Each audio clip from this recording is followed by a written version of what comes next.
What do you think is the best hire that has been made so far in this coaching cycle? And which hire that has been made that we just talked about will surprise people with how well they do? Or is there somebody that you think could really be a GOAT in their new job? Who wants to take this one first? You can't diminish what Lane Kiffin has accomplished, okay? And I think the fact that he's going to an absolute powerhouse in LSU, Jim, I just think that this got a chance to be devastating. He's going to do an amazing job. There's a lot of rumor that Ed Orgeron is going to join him, and we all know about his recruiting prowess. And I just think that it has a chance to be absolutely devastating what they can do and what they can accomplish at LSU. And I think Lane is just a big time coach. I think he's in a very comfortable place in his life and he seems happy. This was a tough deal because it's tough to leave a group of kids that you love, that you care about greatly, that has a chance to go into the playoffs and possibly win a natty, and he's not going to be there to coach them.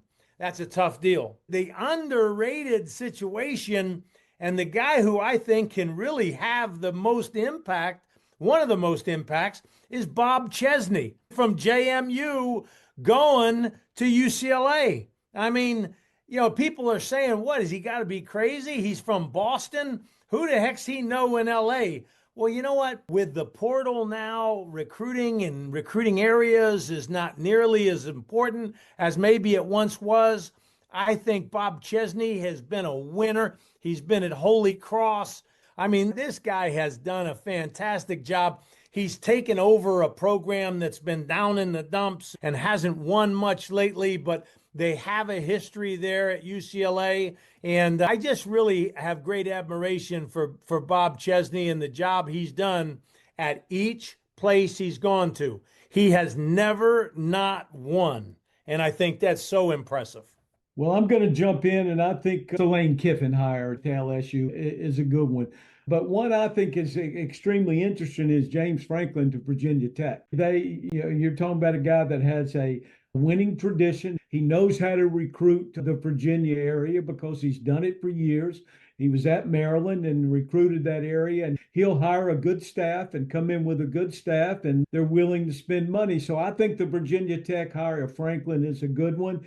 And then I think the next one that I'll pick is Summerall to Florida. I think that's an outstanding hire. And there'll be a lot of people and a lot of Gator fans right now are very critical of that and comparing that to Billy Napier. And I don't think that's very fair to Napier because Billy was an offensive guy. John is a defensive guy. So John will hire an offensive coordinator to excite the fans and do the things that they like. Plus, I think it's an advantage that he played in the SEC. He understands what it's like to compete in the SEC, and he's coached in the SEC as an assistant. So I think those two are outstanding hires, and we'll see where some of these others go as we move. But if you're out there and you're looking for a job, there's plenty of them available in the American Conference right now.